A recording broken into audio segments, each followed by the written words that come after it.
Es que ricasco.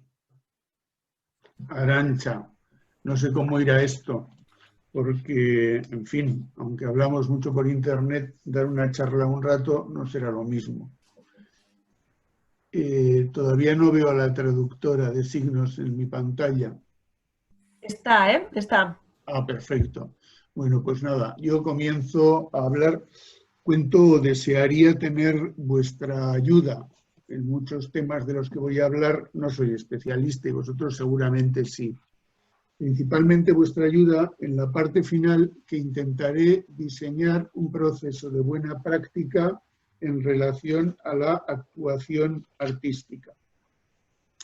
Bueno, he dividido mi comunicación en una primera presentación mía, en un segundo bloque hablaré de educación y artes, en un tercer bloque hablaré de creatividad y desarrollo personal. El cuarto bloque, convergiendo con esto que ahora decía Arantxa, voy a tratar de ver cómo hacer ciudadanía en la práctica. El quinto bloque será personas con diversidad, que somos personas, y al final, la sexta parte, una síntesis.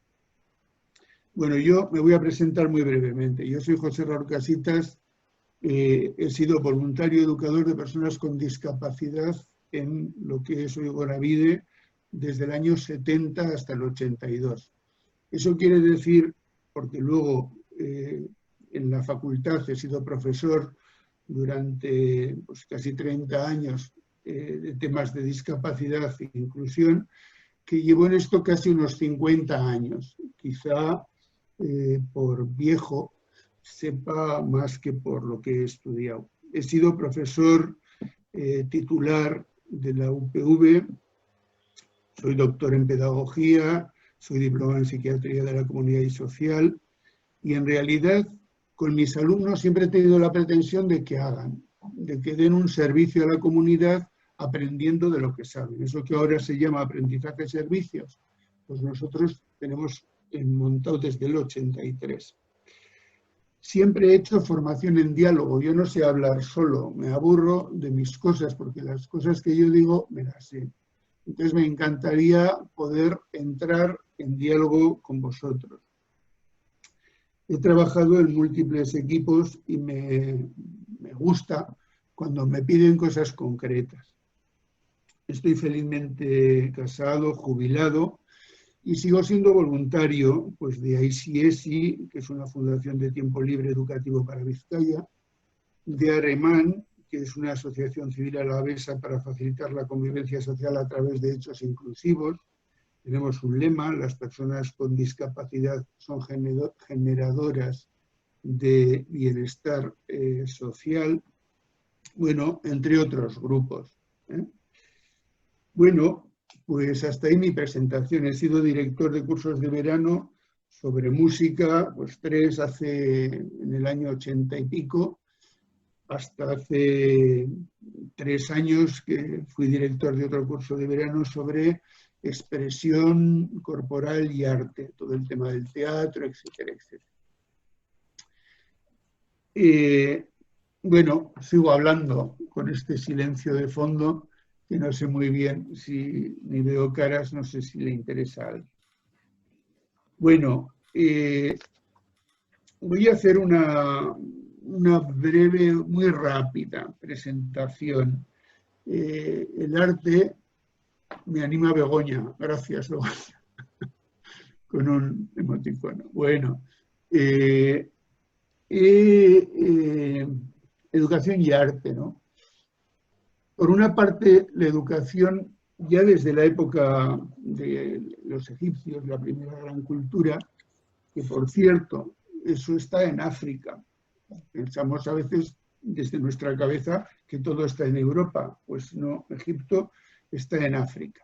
Pues la primera gran cultura, los persas, los egipcios enseñaban a los alumnos, la educación era el aprendizaje de actividades prácticas, de oficios, lo que se llamó luego educación artesanal.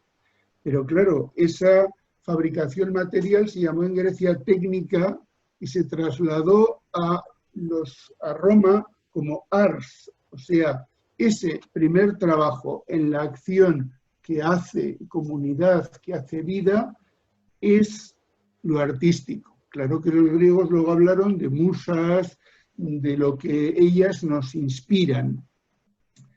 A partir del siglo I hay un hombre quintiliano que trata de formar al orador, y porque forma al orador se centra sobre todo en la dicción y en el lenguaje como tal. Aunque claro, propone un método en el que el punto primero es inventar, tener algo que decir. El segundo es disponer, o sea, ordenar para que eso dicho sea razonable. Lo tercero es la elocución, elegir palabras y estilo para afrontar el tema. La cuarta parte es la declamación, o sea, la acción. Hay que poder unir el lenguaje y los gestos. Y el quinto paso es la memoria, el poder recordar. Esta secuencia hoy también puede ser útil a muchas artes, etc. Bueno, toda esta parte ha sido una educación más bien intelectual, dándole poco valor al trabajo material. En el humanismo volvemos a esos ideales clásicos, aparece Comenio, que en realidad dice que hay que educar a toda la gente, de uno y otro sexo. Lo dice así en el capítulo 9 de la Didáctica Magna. Por cierto, Comenio tiene especial relevancia para la ONU, es el santo de la ONU, digámoslo así. Con la Ilustración, esto de que dijo Comenio, se quiere hacer ley, quiere que la educación sea un derecho para toda la ciudadanía. La Revolución Francesa, en 1789, finales del 18, abre paso a la educación en el 19-20, con Dewey. Os propongo una definición de educación que luego me basaré en ella. Dewey es un autor muy importante americano. La educación es una función social, no es una cosa que hace uno solo, sino que lo hacemos socialmente, que asegura la dirección y el desarrollo de los seres inmaduros mediante su participación en la vida de un grupo al que pertenecen. Por lo tanto, participación y vida de grupo y pertenencia serán palabras que serán muy importantes en educación. Y dice más adelante, equivale a decir que la educación variará la calidad de vida que prevalezca en el grupo, es decir, según la calidad de vida, que emplea esas palabras en una obra muy importante que se titula Democracia y Educación, la calidad de vida que prevalezca en el grupo será lo que haga diferente esa educación. Os digo una cosa más sobre democracia. Él dice que democracia es más que una forma de gobierno, es primariamente un modo de vivir asociado, de experimentar, de hacer experiencias comunicadas juntamente. Bueno, eso nos queda. Sintéticamente, la educación es un modo de vivir asociado, con experiencia, con participación, actividad, con la vida, se incluye la vida en la educación, en un contexto de un grupo de lenguaje democrático, dialogada. Bueno, después de Dewey, empiezan los estados a hacer sistemas educativos, o sea, a hacerse cargo de eso que propuso la Revolución Francesa, para hacer ciudadanía. En el año 78 le proponen al gobierno, el gobierno inglés le propone a Mary Warnock que reforme el sistema inglés para que dé educación a todos. Y por cierto, ese sistema inglés que da educación a todos formula una nueva palabra que es necesidades educativas especiales. Y es muy importante esta nueva comprensión, porque las necesidades no remiten a las personas, Las necesidades son una dialéctica de las personas con los medios. En la dialéctica persona-medio emerge la necesidad, a la que yo, como profesional, puedo darle respuesta. Me explico. Yo, en este medio, tengo necesidad de tener el micrófono.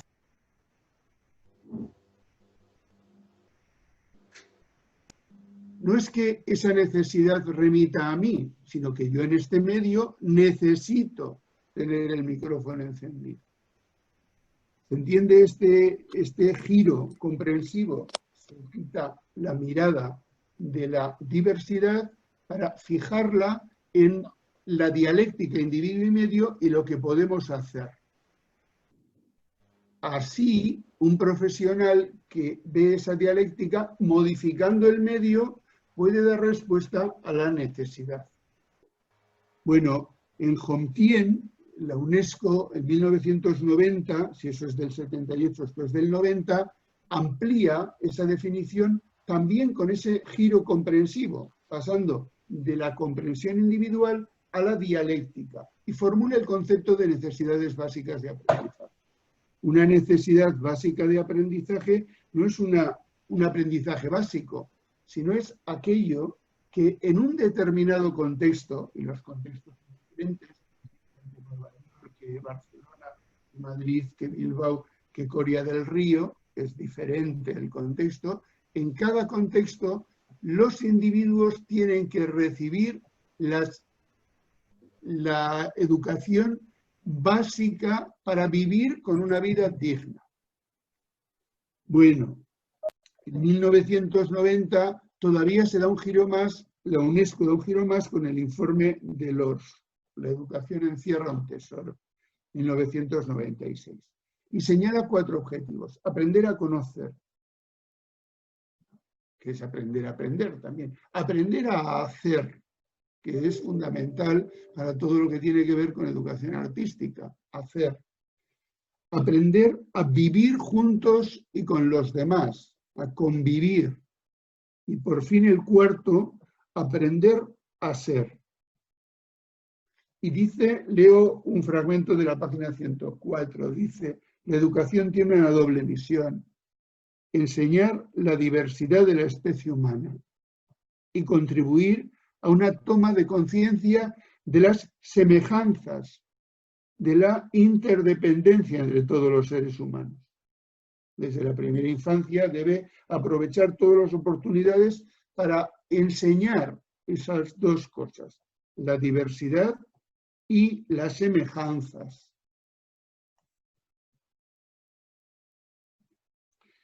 Bueno, aparece desde esa posición de aprender a hacer la necesidad de reformular los currículums educativos centrados principalmente en la memoria, etcétera, en todo eso.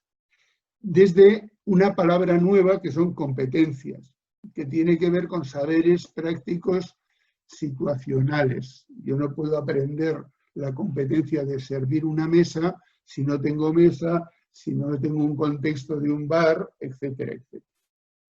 Bueno, vamos avanzando desde la competencia en la educación artística para aprender a adaptarse a las necesidades humanas, ordenando los medios, que aparecen en grupos de experiencias personales en diálogo. Bueno.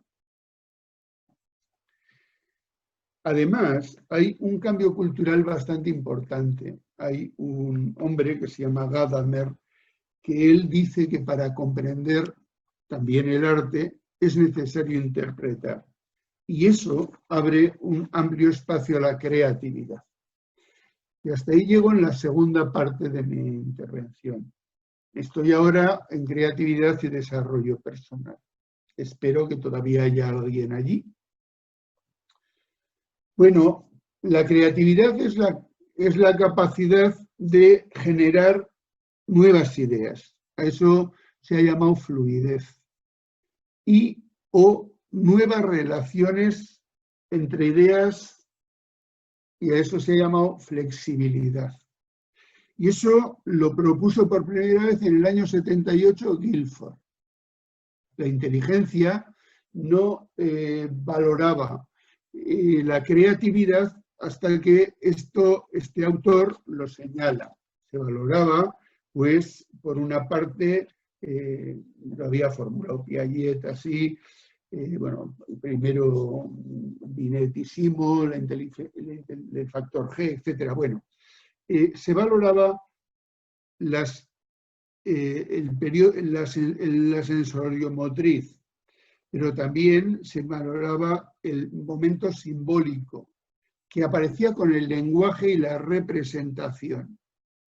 El lenguaje es una doble representación de la realidad, pero quizá haya sido antes el dibujo, o quizá haya sido antes. Bueno, Piaget hablaba de operaciones simbólicas, del simbolismo, de las operaciones concretas y de las operaciones formales. Es un pensamiento hipotético deductivo de una sola lógica. En el año 90 yo formulé que quizá había un pensamiento postformal, que es un pensamiento hipotético deductivo, pero de más de una lógica.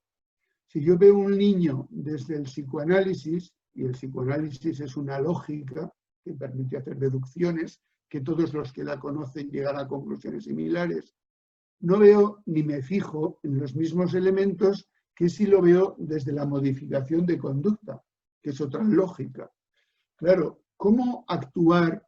Yo que soy adulto y no soy un adolescente, yo puedo pensar en más de una lógica, haciendo interacciones entre esas lógicas para llegar a comprender mejor o de otra manera la realidad. Bueno, a eso llamé yo pensamiento postformal. Bono habla del pensamiento lateral como base de la creatividad. Y él dice que ese pensamiento lateral, textualmente, trata de resolver problemas por medio de métodos no ortodoxos o aparentemente ilógicos. Y a eso le llama creatividad. Es interesante porque abre muchas posibilidades a mucha gente que quizá las ha tenido cercenadas durante mucho tiempo. Las inteligencias múltiples las formuló por primera vez Gardner. Y en realidad, partiendo del análisis lógico-matemático, critica a Piaget, porque dice, él ha hecho la inteligencia desde esa perspectiva, pero hay una inteligencia lingüística o espacial o musical o corporal y cinegética o interpersonal y también intrapersonal. Cada uno a lo largo de la vida, piensa él, vamos modulando esas múltiples inteligencias. De cara al futuro, Gardner en realidad propone que la importancia de las inteligencias será tener una mente bien disciplinada y que haga síntesis y que sea creativa y que sea respetuosa y que sea ética. Analiza, para ver esta inteligencia y también a genios, analiza, él señala como genios del siglo XIX-XX a Freud, Einstein, Picasso, Eliot, Graham y Gandhi. No llega a concluir, quiere construir una teoría sintética de la genialidad, pero pienso que no lo consigue. Tiene una obra en el año 84 en castellano que se titula Educación Artística y Desarrollo Humano, el mismo Gardner. Él dice que el aprendizaje se produce en estos contextos señala tres cuestiones, en la página 87 y siguiente. Proyectos ricos. Cuando alguien aprende en arte, para desarrollarse, tiene que tener proyectos ricos y significativos. Quiere decir que a él le importen, que sean importantes para él. Además, tiene que haber un intercambio fácil entre diversas formas de conocimiento. Yo puedo, al estar pintando, tararear una canción y eso quizá me facilite el pintar. Y además se produce ese desarrollo personal cuando hay una reflexión sobre mi propio progreso. Yo tengo que saber que ya no soy como era. Tengo que darme cuenta. Tengo que hacer metacognición para darme cuenta de ese progreso. Bien, en psicología y en desarrollo personal hay un autor muy importante, que no hablaré de él más que en una cita, Vygotsky. Y Vygotsky dice que todo desarrollo personal se produce necesariamente a través de la interacción humana. Todo desarrollo personal. Hay una cita que a mí me resulta especialmente clara y corta y significativa, que os voy a leer. Cada función psíquica superior se produce en el proceso de desarrollo dos veces. Primero, como función interpsicológica, es decir, como categoría relacional, para luego hacerse una función intrapsicológica, como categoría personal, como apropiación de esa colaboración social. Y es muy importante, porque las funciones psíquicas superiores son lo más importante que aprendemos los humanos, quizá los milagros de ser humano. El ser humano tiene el milagro de no tener ninguna representación del mundo a construirla. Si yo puedo aprender un lenguaje o puedo aprender a comunicarme visualmente, espacialmente, es un milagro. Es lo de las matemáticas, que es una concreción, es facilísimo si yo he aprendido eso. Bueno, tiro un poco rápido. Hay un autor poco conocido y poco estudiado, aunque os he puesto ahí la cita, que se llama Arnhem, que en realidad él tiene un trabajo sobre pensamiento visual. Esto luego se ha extendido. Su trabajo inicial es un trabajo en el que él piensa que lo visual da soporte no solo a recuerdos, sino a comprensiones, a inteligencias. Bueno, está el libro, bueno, yo muchos de los libros que cito, prácticamente todos los tengo y en muchos casos los tengo leídos, completos. O sea, quiero decir, en caso de que a alguno le interese especialmente, yo se lo puedo mandar, porque los tengo en muchos casos también en PDF. Bueno, Morin habla de pensamiento complejo. Morin es un hijo de la France, así que tiene ideas propias, tiene mucha obra, tiene la idea de reformar la enseñanza, y por eso él propone un pensamiento relacional de síntesis. Hablaré ahora de Goldberg, que en realidad habla de creatividad y cerebro. Bueno, no es concluyente. En realidad él dice que en el lóbulo frontal está la creatividad, pero en algún momento viene a decir que, claro, eso, concretamente en la página 197 y siguientes, viene a decir que hay una hiperfrontalidad, hay un estrujamiento de la parte frontal con esa hiperfrontalidad para ordenar, para preparar la creación. Lo que yo he hecho con el texto que tengo delante de mi vista. Ha tenido que haber una hiperfrontalidad, dice Goldberg. Pero luego, para que surja la chispa creativa, hace falta una hipofrontalidad. Esta hipofrontalidad es común a algunos colectivos con discapacidad, se ha dicho. En conjunto, las personas creativas, dice Goldberg, tienen una hiperconectividad cerebral, neural, etc.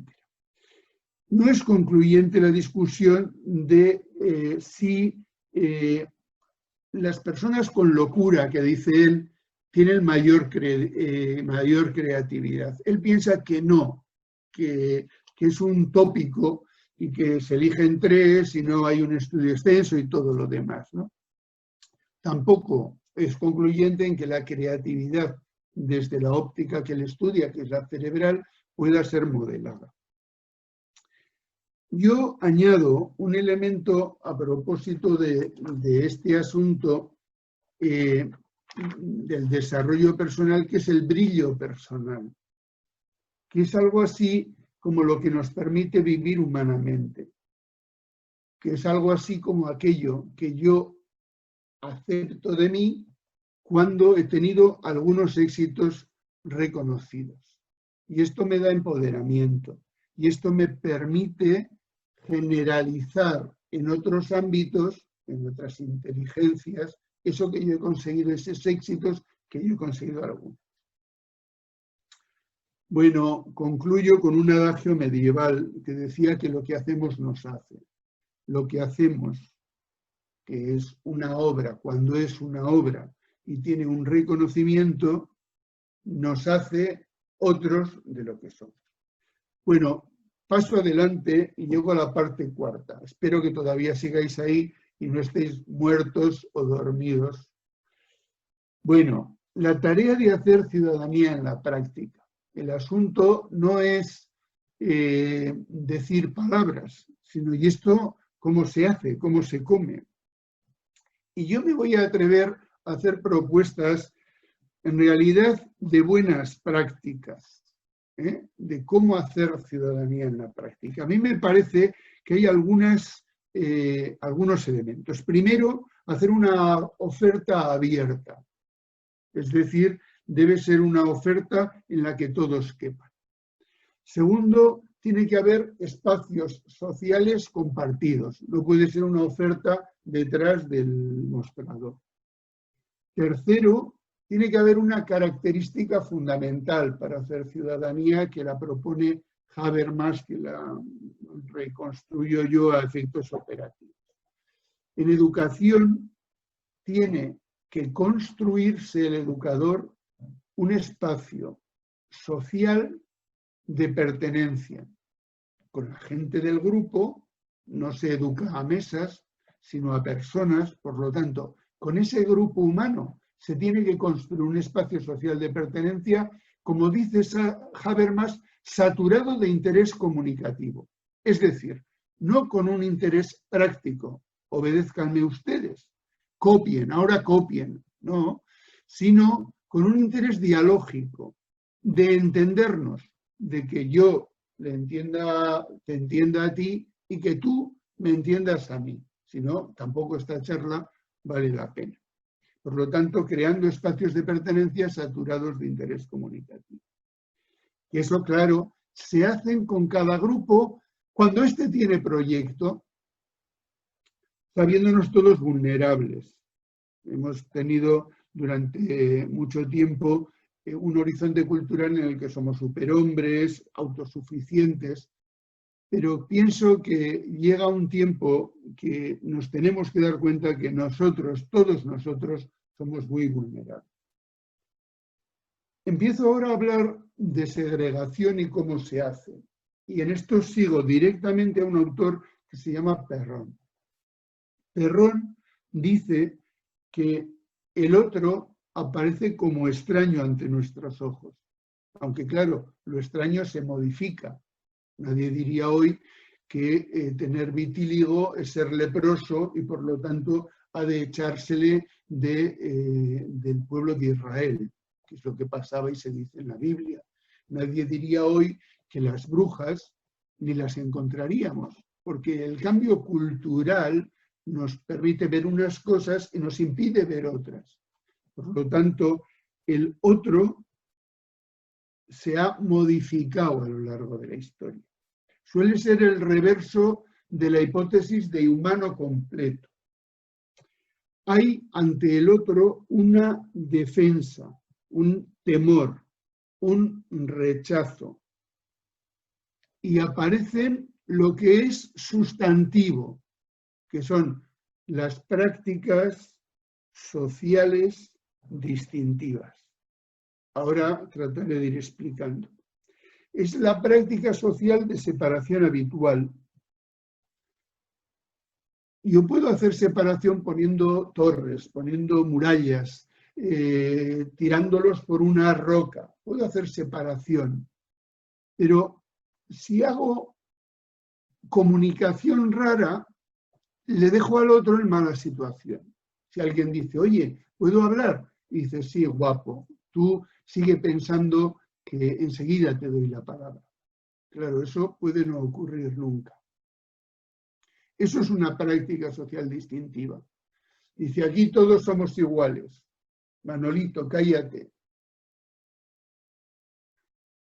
Bueno, pero además, esa práctica social distintiva construye una teoría que la justifica diciendo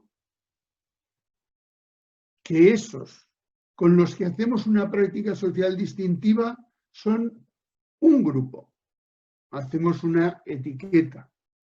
Y además, ese grupo con el que hacemos esa práctica es lo mejor para ellos. O sea, que yo vaya a estudiar a un centro muy específico, vienen a decir que eso es para mí guay, en vez de estudiar con mi hermano y con todos mis amigos de la comunidad.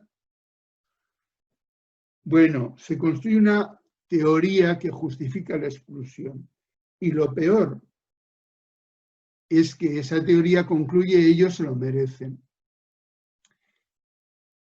Hay otra cosa que se hace mucho en educación, que es explicar esas teorías culturales que, además de la etiqueta, señalan como mejor para ellos la práctica distintiva sin ninguna historia y, por lo tanto, lo que hace es un refuerzo de la inercia cultural. Pero Dussel ya proponía en el año 74 un cambio de comprensión, un cambio de ontología, pasar de la ontología de la totalidad a la ontología de la alteridad. La ontología de la totalidad hace que yo y mis iguales, para vivir como iguales, es una ontología dual, matemos, neguemos a los otros. Pues bien, Dussel dice que hay que hacer una nueva comprensión de la alteridad. Yo antes me comprendía y me decían, tú tienes que ser igual que don Manuel. Claro, en el siglo XXI no hay ese canon. Y por lo tanto, yo soy yo en tanto otro que todo otro. Yo, para saber quién soy, no necesito compararme con ningún otro. No necesito encontrarme en mí las características de otro. Yo me reconozco, sé quién soy, cuando me doy cuenta de que soy otro que todo otro.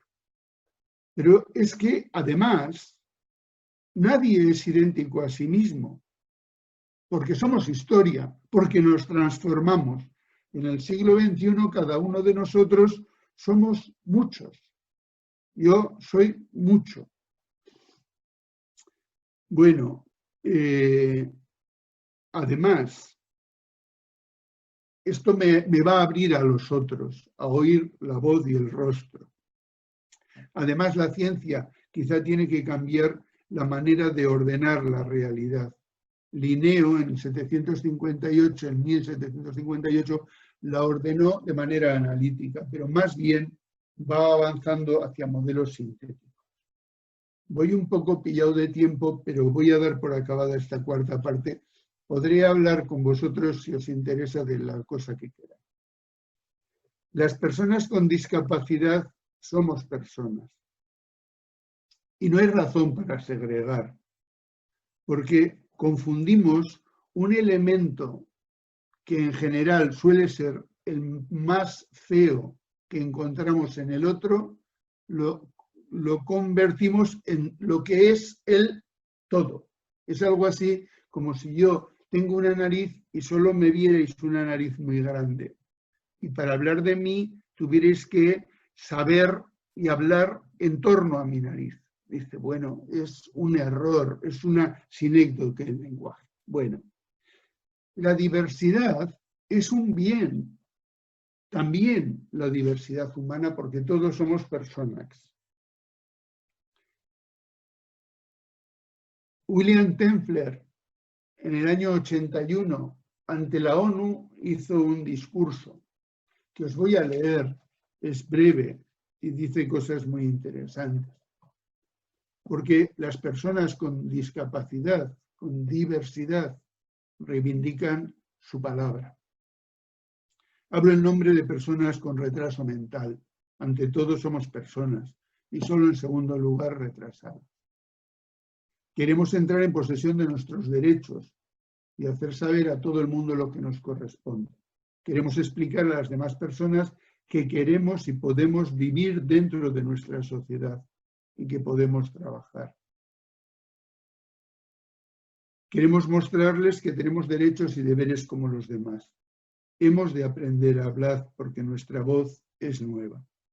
Os rogamos a vosotros, 1, que aprendáis a comprender nuestra voz. Necesitamos personas que hayan aprendido a hablarnos. 2, personas que crean en nosotros.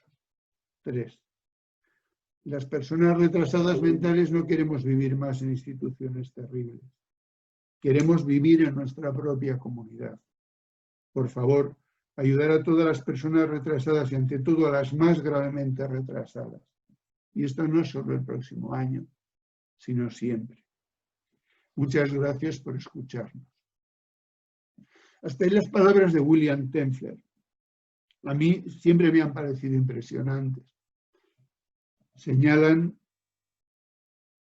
3 hitos. Hemos de aprender, os pedimos que aprendáis a comprender, a escuchar nuestra voz, a hablarnos, a creer en nosotros. Esa hipótesis de creer en el otro hace posible el avance, la expectativa sobre el otro. Por lo tanto, casi concluyo, si tenemos contextos comunes adecuados a los grupos y prácticas compartidas, si tenemos un grupo saturado de interés comunicativo, si tenemos los apoyos necesarios, entonces llegaremos todos nosotros a ser felices. Bueno, y ya que nos quedan 5 minutos, voy a tratar de presentar un guión de una buena práctica artística en unos grupos de creatividad sin barreras, que es para los que hablamos. Me gustaría, puesto que vosotros sabéis en la práctica mucho más que yo, que pudiéramos desarrollar algunos elementos de esta buena práctica. El punto 1, digo que es condición necesaria que haya un coordinador de equipo, que tenga por una parte competencia profesional, tiene que saber hacer la cosa, nadie puede hablar sin tener nada que decir. Bueno, aunque se ve bastantes ejemplos. Pero tiene que saber hacer la cosa. Además, tiene que tener competencia relacional. Tiene que saber escuchar, tiene que saber hablar para que otro le entienda, etc. Por otra parte, la convocatoria tiene que ser abierta a toda la población. En tercer lugar, tiene que saber construir un grupo humano saturado de interés comunicativo. Quizá con una mesa de trabajos en la que hacemos cada uno y hacemos juntos. Quizá un grupo en el que toda voz, toda propuesta es escuchada y bien recibida. Quizá un grupo que comienza haciendo arte, creación y que comparte espacios y tiempos. Quizá un grupo que pone palabras a su acción, que dice bien, que bien dice lo que hacen y los que hacen. Quizá un discurso grupal en el que se articulan las diversas palabras, las diversas voces. Y ese discurso grupal en el que nos socializamos es la base del aprendizaje. Así se convierte uno en equipo. Quizá un grupo relacional que reconoce a la gente. Se echa en falta cuando no viene. Un grupo que colabora. Construir un grupo humano. Quizá haya más elementos operativos en vuestra práctica artística que podáis aportar. Un grupo que hace y dice lo que hace. O sea, que coopera y se escucha con materiales dignos y buenos. Nadie puede presentar arte con una patata recortada, porque se pudren y no valen. Tampoco los discapacitados. Un equipo que planifica, organiza, ensaya, ejecuta, mejora, reordena, asume roles y papeles personales y colectivos. un grupo que construye proyectos y los realiza en un producto final, un grupo que reflexiona personal y colectivamente sobre sus cambios. Ese es un grupo que hace y dice lo que hace. Y por fin, un equipo que sale a la escena pública. La escena pública es testigo de su obra, de su producto, que es reconocido por ello. El equipo y cada una de las personas miembros, después de este proceso, somos otros. Bueno, pues hasta aquí llego yo. Muchas gracias por escucharme. Creo que nos queda o nos podría quedar un poco de tiempo para hacer preguntas o para hablar. Muchas gracias. Un placer escucharte. Por hacer un resumen, ¿no?, que nos has llevado desde ¿no?, hasta África, las musas, pero sí me ha parecido muy interesante, además que también lo has recalcado, ¿no?, ese discurso de Tenfer, ¿no?, ese ruego, ¿no?, a que a aprender a comprender, ¿no?, otras voces, ¿no?, la necesidad de que haya personas que hayan aprendido a comunicar, a creer en otras personas y sobre todo ese deseo de querer vivir en su propia comunidad, no en instituciones terribles, ¿no?, como Terribles. en ese discurso. No lo conocía y me ha parecido tan real como emocionante.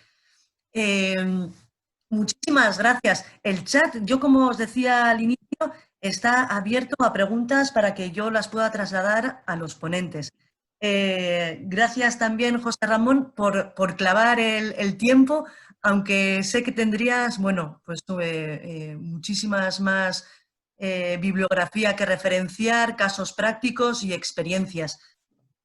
Ahora sí que nos toca esa proyección que hablábamos del documental ¿Qué tienes debajo del sombrero?, que ya antes en las palabras de bienvenida de Ara, nuestra directora, apuntaba esa sinopsis de ese documental. Y lo que sí que, pues para favorecer o facilitar que todas y todos vosotros podáis ver en calidad